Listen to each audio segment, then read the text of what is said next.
the end of each year in the service period, the organization that has issued these restricted shares needs to recognize some form of compensation expense. And this is going to be dependent upon how long that service period is.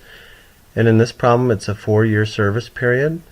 So we determined that there were $60 million worth of compensation expense, and we're going to recognize that expense into the profit and loss statement through an expense account called compensation expense at the rate of 1/4 of the total amount, because the 4 years is the service period. So what we would do at the end of every year, right, these things were issued January 1st of 2016. Now 1 year has passed, and so we would want to get into the income statement compensation expense in the amount of 1/4 of that.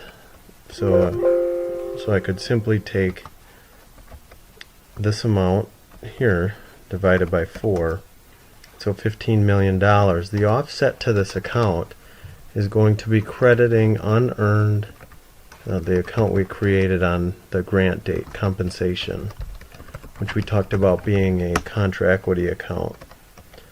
So we'd simply make that entry every single year until of the service period, so 4 years, and it would be made at the end of the year every year. So December 31st, 2017, 18, and 19 would round out the 4 years. You'd make the exact same entry, and at that point in time, this total unearned compensation account would be completely zeroed out with the $60 million, and we would have recognized $60 million of compensation expense. So that's all there is to the third part of this problem.